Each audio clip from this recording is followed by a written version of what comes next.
Between the two of you, can you give me a concrete example that some business leaders might be able to identify with easier? For me, when I talk about the bottom line and belonging, I remind people that the community that you serve, the community that you want to buy your goods and services, you might want to think about how that community interacts with your product.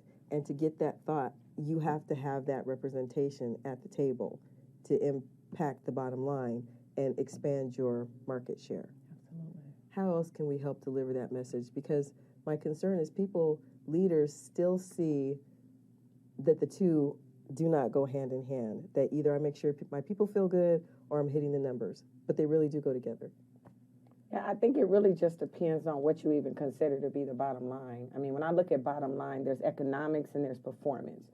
Each individual has their own personal bottom line, and when we can help people elevate their bottom line to the point that when they perform, they soar, then they bring higher productivity and commitment to the organization.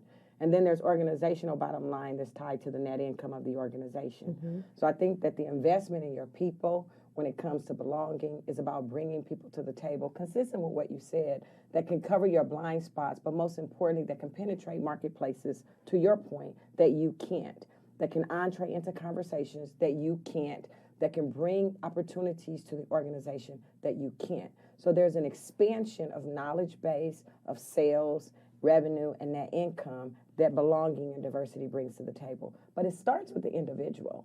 So I think that when we invest in the individual bottom line of our people, which means that we start to treat them like they belong, then we build trust. And with trust, it takes you anywhere you want to go, because people will forgive you for your mistakes, they will give you grace, and they will work hard for you. And ultimately, when people believe in you because they believe that they matter and they belong and they trust you, it's a natural impact to their personal and your professional bottom line. So there's no way that diversity is not helpful to organizations. It's just a lack of understanding by many leaders on how they can leverage belonging and diversity to impact their bottom line.